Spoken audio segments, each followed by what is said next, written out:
Chapter 97. Compensation and Future Relations. Well, this and that occurred, and now for some reason it's suddenly become a banquet. There was a large quantity of various alcohols available. Well, it's possible that it's just various forms of diluted whiskey and other beverages, but there was ample numbers of ice prepared. We secure no means to bring such a necessary item out for the festivities. But, well, as expected, it was simply too much to ask for Japanese-style sake, but since I had anticipated them, an abundant variety of drinks had been prepared. As it would turn out, the drinks were rather popular amongst the holy knights. In their semi-drunken state, I had hoped that talks of a regular Tempest martial arts competition would be forgotten, but it would seem that my hopes won't be fulfilled. This chain of events will probably proceed steadily. Thus, the next day came. The discussion between Hinata's group and my own will finally be completed. Various discussions about the future relations between Tempest and the church will probably ensue. As it would stand, as we're the victim's side and the one that had received the most considerable level of heavy damage, a lenient response in light of the current situation is simply not possible for the sake of future faith and general common sense. Though, a specific increase in the severity of the charges placed on the actual criminal sect known as the Blood Shadow was emphasized. It was certainly different from the desired intentions of the church. Because of a little thing known as management, the responsibility for recent events have not fallen completely from a certain party's responsibility. Although the Holy Knights should end up paying a certain amount of war reparations for their subjugation war's failure this time around. Well, since the location of Tempest is too far away from the territory they control, even if territory was to be passed on to me, I wouldn't be able to use it that much. Not to even think about mentioning the fact that this can simply be solved with money. To be honest, I see establishing friendly relations abroad as a priority above the acquisition of gold and whatnot. While thinking of such things, the meeting had finally begun in earnest. The participants from Tempest would include Rigurdo, Banamaru and myself. Aside from that, we also have the goblin chiefs who were, for this purpose, promoted to minister status. From the church's side would be Hinata and her 5 captains. At first, I had wanted both sides to acknowledge reciprocal recognition. As this was my main goal from the beginning, gaining any additional compensation can be brought up afterwards. With that said, before we truly started the discussion, both parties decided it would be beneficial to exchange general information. Such information generally consisted of each party's respective situations, such as their current exportable goods and so on. After that, the main discussion started. While watching from a middle ground viewpoint, I watched for any changes in the balance of the discussions. If there were to be any misalignments or complications from either party, it would be best if they were corrected in the early stages of the negotiations. After a few minutes, I began to gather how the negotiations are panning out. Needless to say, from our side, the list of complaints began with the church's sponsored invasion from the Pharma's kingdom. The direction of the negotiations changes depending on the attitudes of the other party, yet the stances of each party remained unchanged. As for the church's position, Hinata mentioned that there was a problem with the current request from the church's perspective. Basically, the acknowledgement of the monster country is something that contradicts the very teachings of the church. This is an important matter that could very well lead to the mistrust of the believers. If there was nothing done, this matter could very well lead to the breakup of the believers, thus resulting in the loss of the church's influence, or at the very least the diminishing of it. This was apparently the reason why the eradication of said monster country was of the utmost necessity. That's why, according to Hinata, the church needed a just cause and a cover story to deal with the situation. Hence, they chose to utilize the fact that the Pharma's kingdom had openly showed their desire to secure their profit. Giving the kingdom a suitable level of claim to act, they attacked Tempest along with the Pharma's kingdom. Well, they have admitted that they are completely at fault here, but the fact that they were manipulated into action was unexpected. I suppose it can't be helped. We're completely defeated, so I doubt we'll be able to make improvement if I don't give you some acknowledgement. Besides, I, the representative of the church, believe in the sole existence that protects the lands and people. Those very people that convert to the church find their salvation, and they cut off all other beliefs besides the church. There is a limit to the number of people I can save alone. I had believed that only saving those who followed the church's teachings was true justice. That's also how I think even now. But I think that I have been mistaken. I should have lent my hand out to those who had striven to survive, to life and be happy. In such, I suppose my actions was not true justice at all. If we had helped others for the simple reason of helping them, perhaps we would not have become so overwhelmed by this sense of pride. For, if we are true believers, we should help all those in need, not merely those who follow our teachings. That is the blindness of our arrogance.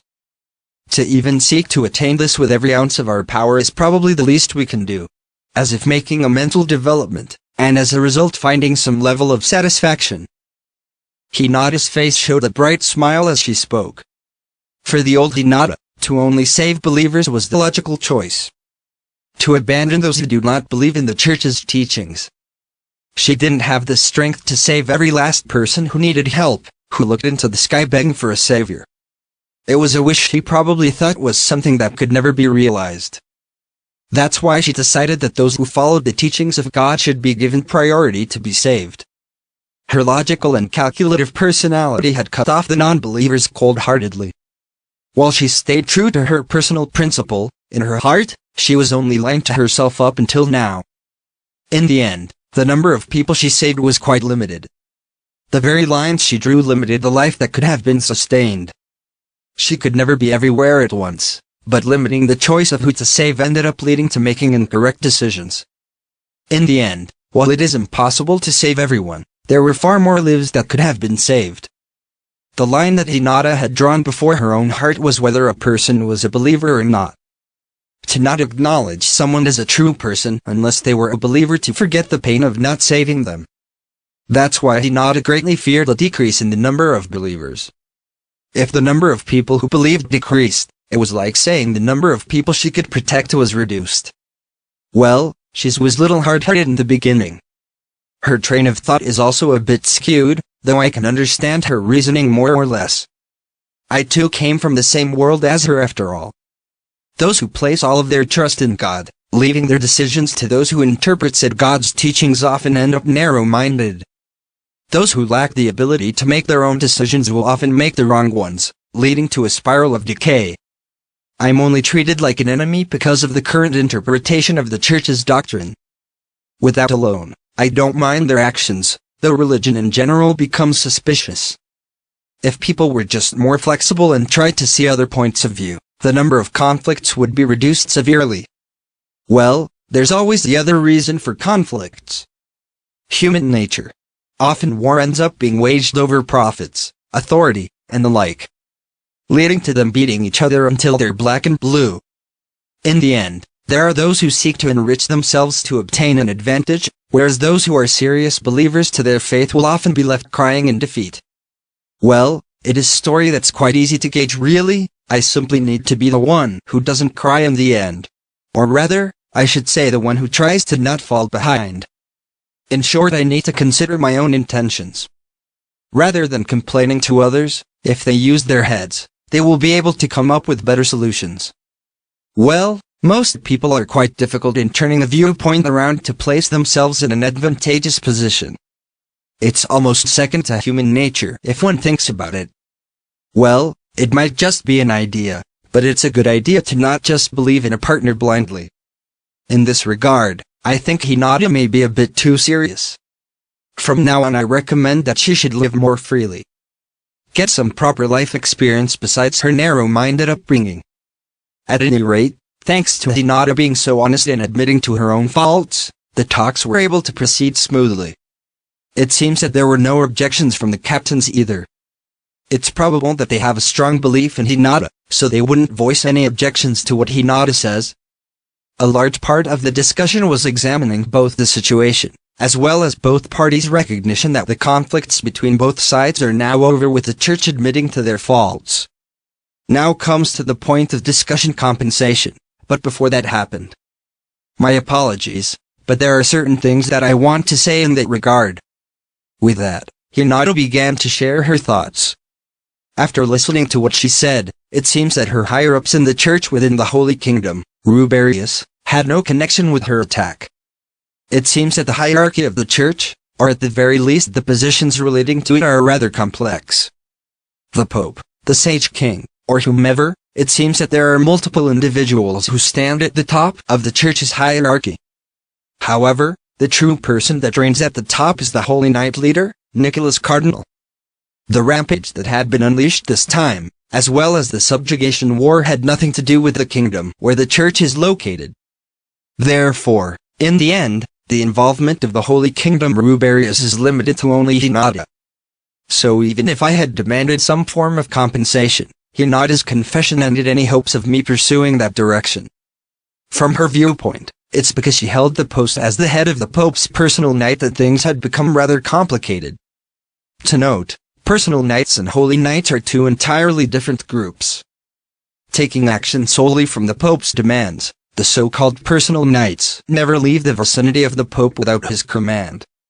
Only the head of the personal knights, Hinata herself, was given permission to act freely, to act and protect the growth of the church.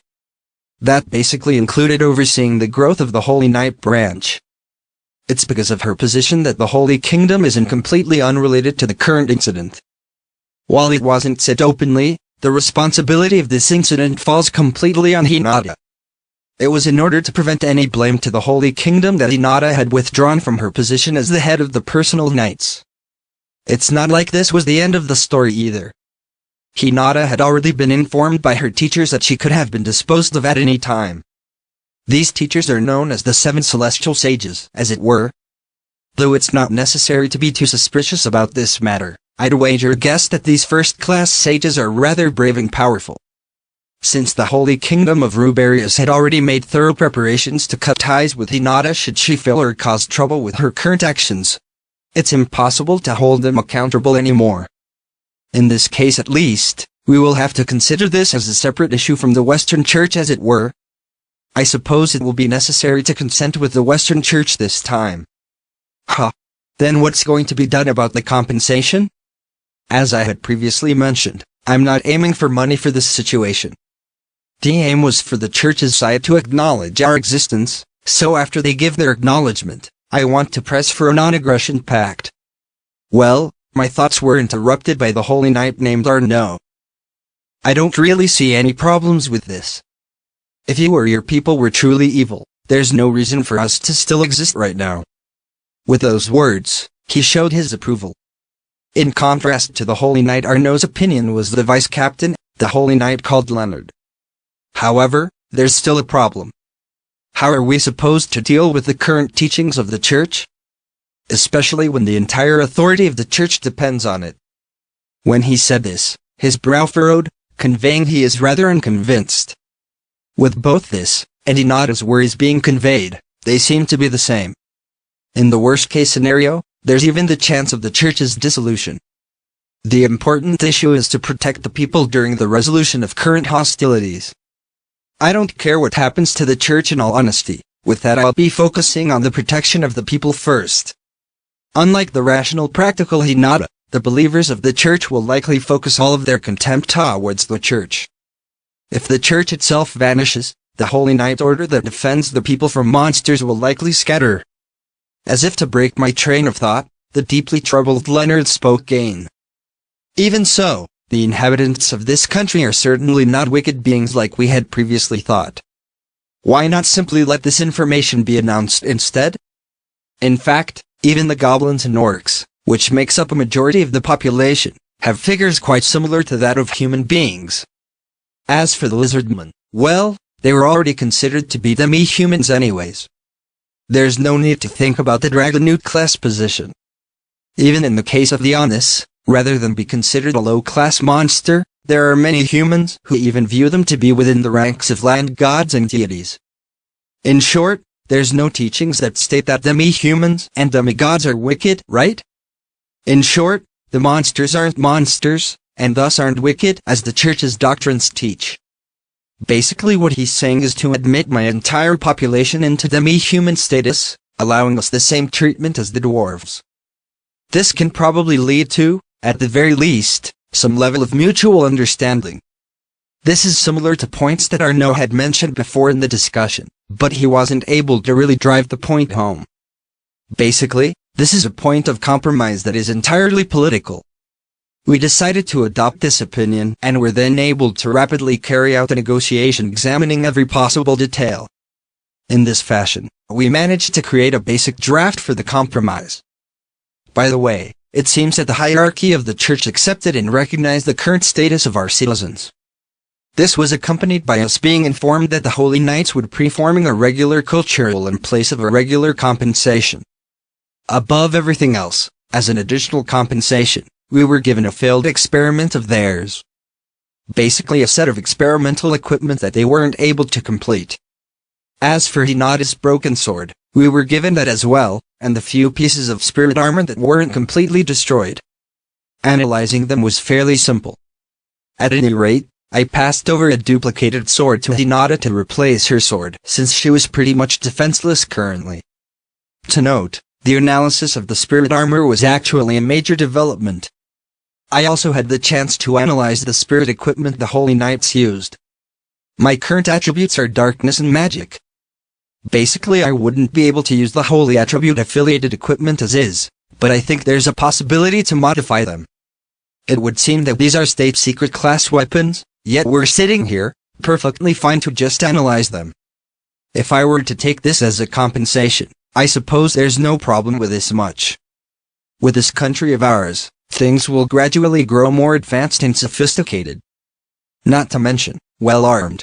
After we received our compensation, we began to chat and I ended up gathering some ridiculous information as a result. I mean, to most others, this would just be common sense, but this is the first time I've ever heard of it. Basically, it was information on the Great Tenmu Wars that occur roughly every 500 years or so. This came about when I was discussing future policies. To begin with, well, tempura, a bowl of white rice. Even sashimi. Rimuru, you are, without a doubt, a fellow Japanese. There's no longer any doubt in my mind about it. But to replicate our world's food here, I have to say I'm both surprised and amazed. What you've said is true, you've managed to achieve your desired environment in just 2 years. If I hadn't already seen all of this with my own eyes, I would never believe it for my entire life. Hinata had begun with these casual segments, but no, there's still far more to do. Logistics are still far too slow, communication is still out of the question. Since there's magic, casual life and food preservation are possible for the time being.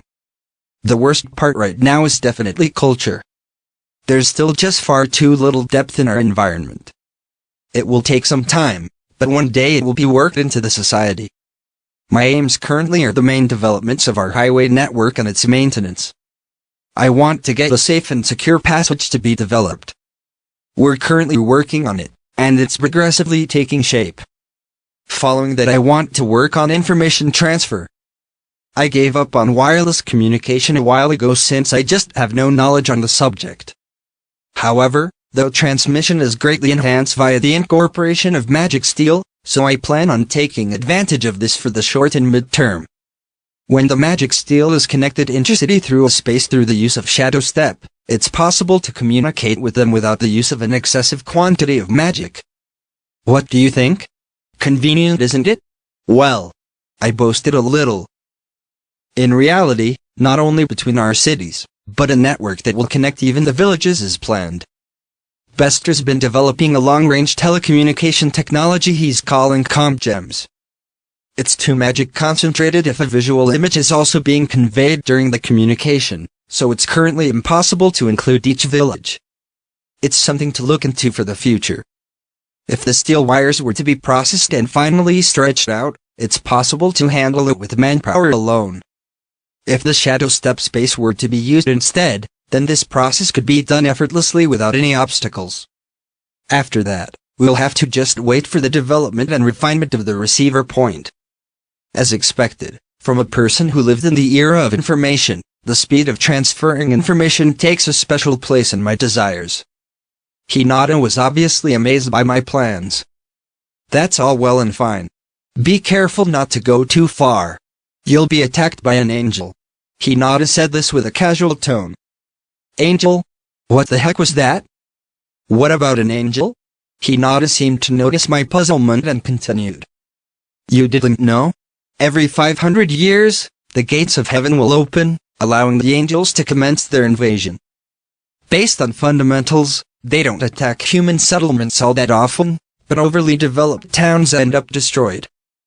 Research indicates that the angels despise civilization as yang to their yin, if you will. The only ones that have managed to escape from their onslaught is the Dwarven Kingdom. Their domain only has 2 entrances. Large-scale invasions don't work either because dragons inhabit the mountain ranges. Therefore, they've managed to defend themselves somehow. That's more or less the reason why civilization is stagnate to a certain level. The only exception is the Ingrasia Kingdom. It's also the reason why the Council is there in the first place. It's in order to perform research and try to mitigate the damage of each invasion. Every 500 years, the imperial capital is reformed based on how much damage is caused after an invasion. It's basically trial and error. This is something that each country has unanimously agreed on and something that all residents understand completely. It's also because their research hasn't been over the top that the destruction and devastation has been kept to a minimal. Each nation gives out support and carries out their research in total secret. Any discoveries are generally concealed and only the kings of each country can utilize the latest in technological development. If they were to spread the results to the people, the angels would certainly unleash their full wrath upon them. This system was carefully determined and agreed upon. Only discoveries that are determined to not cause incident are released to the masses. The purpose of the angels are to eradicate monsters as well. I suppose it's something that you really shouldn't be overlooking. Is this something that everyone knows about? This is always the kind of feeling I get when I get explanations like this. But what was that about angels? How have I never heard about them? Did you know anything about this? Well, at least it's not everyone. When I questioned Rigardo and the others present, they didn't know anything about this at all. I don't know anything about the angels' attack, but I do know that when the angels do come to attack, it could only mean a war between the demon lords and the angels. Well, I did wonder about that war that occurred 500 years ago. I was curious if it was a war between the demon lords or a war against humankind. No. When you think about it, if it were merely a fight with humans, it would have been a joke and a half if any form of truce were ever really made or honored. Although I never really thought deeply about it, now I'm starting to get an idea based on everything I've been told. I suppose it makes sense now. However, every 500 years the angels invade, huh? And only the technologically advanced. They don't make a move on humans, but what's with this hatred for civilization? Is it just that they want to interfere with humankind, or are they afraid of something? Honestly, I couldn't make heads or tails of the meaning behind their actions. So? Do they leave some countries alone? What happens if someone defeats an angel? Well, the answer to my question was rather obvious. It's a really bad idea. If you really wanted to make an enemy of a race that's higher than most monsters or demons, well, you can figure out the rest yourself. Indeed, demons are troublesome enough, I probably don't want to go out and make another enemy. As it stands, there's no need to conduct any interference with undeveloped humans. However, what's the cutoff line for technology that will be destroyed? Do they hate the other world's tastes perhaps? Maybe gunpowder isn't any good then. It seems that the angels are individually close to a B+ rank, so they always come in armies of roughly 1 million strong or more. In addition, there are leaders of captain-commander classes that are stronger and organize the invasion. It seems like there are general-level classes as well, but the combat capabilities of these individuals are unknown. A demon lord's body is probably stronger though. They're also under the holy attribute, so any real attacks or intervention from the church will probably be useless. Though, even if nothing is done, the helpless monsters will generally be slaughtered under the angelic invasion. However, they don't seem to be allies of humanity either. Not even Hinata knows that much about them. Well, it's to be expected since no humans currently have seen an angel for over 500 years. The only reason they are known is through the recordings of history and rumors. Given that, there's a good reason as to why the church considers monsters as the enemies, and also why demons exist. Amongst the monsters, there seems to be an organization that is exceptionally hostile towards humans. There's even a demon lord in their midst that clearly hates humans as well. Well, was of course. Clayman was the representative of that faction, but he's beyond dead now. With Clayman dead, there aren't any demon lords amongst the 8-star demon lords that have a clear-cut hostility towards humankind. Huh? Clayman's dead? Oh, it surprised Hinata. Yep, He's dead. I killed him and destroyed his soul. While I went for a nice, salty and oily potato chip, I offered my carefree reply. Ah, potato chips are the perfect snack. Rather than talking about that small fry, I much rather talk about the angels that were coming. But it was clear that she was conflicted on whether or not she should give up on this matter. That kind of small fry. What happened to him doesn't matter at all if I'm perfectly honest. Well, that's what I thought. But from what Hinata told me about him, Clayman had always been acting secretively and they were never able to get any leads on him. However, his extreme hostility towards humanity was clear, and if there weren't an internal balance check between the demon lords, and the necessary agreement of several other demon lords, he would have probably went to war with them ages ago. Then I remembered. Oh right, I just remembered that Clayman mentioned his lord being the demon lord Kazarim or something of the nature. Ah, he's likely to have some connection with Yuki, so best to be cautious. The holy knights who hadn't heard this yet were thusly told. Huh? The leader of the Freedom Association might be the demon lord Kazarim? However, we can't just openly examine him on this. If handled wrong, this could lead to an all-out war between the Church and the Freedom Association. Well, Kazarim is alive and we assume he managed to manipulate Clayman. That would mean the boss of the unfriendly demons is Kazarim. Even if he isn't the de facto leader, the chance that he's monitoring them is possibly very high. I said that while eating a few potato chips. But, contrary to their serious facial expressions, their hands continued to bring new potato chips to their mouths. These guys. Aren't you acting a bit too familiar? Heck, even Hinata was reaching her hands out and nibbling on various items. Wait, what's this about? Is this really a topic that you can so casually discuss? So on and so forth, but I ended up just muttering rashly, especially since it doesn't really have anything to do with me anymore anyways. Oh well. It's just a possibility anyway. It's best that we don't act careless though. However, I do admit that there are plenty of people going after the otherworldly children, so I don't want to alert them if I don't have to. Regarding that, I think I might know of a place. I'd like to go and examine further, but do you mind if I do so? Eh? Did you need to ask so carefully? Is there some professional informant in the Freedom Association? Hinata probably had a similar idea. I could probably figure out what she was planning, and if it's what I think it isn't a bad idea to entrust it to her. Thinking this, I tentatively nodded in my agreement. Indeed, even though there is no concrete evidence, this isn't something that can be just left alone as is. This matter will all be determined by the information that we manage to gather. Hinata's eyes showed me that she was also aware of the importance of the situation at hand, and we nodded at each other. Thusly, our future relations with the Church have been successfully laid out. We were able to complete a friendly meeting and spend our time meaningfully. I was even able to obtain some unexpected information, but it's best I leave that person to examine it. Hinata also stayed around for another 2 or 3 days before she returned. For the sake of an emergency contact, allowing either party to instantly contact the other, several people were left behind. However, monitoring us is no longer their purpose here. Since we've already ceased all open hostility, it's best to just establish friendly connections in the future. If possible, I'd like to maintain relations as is. Like this, the series of conflicts with the Church has officially reached a tentative completion.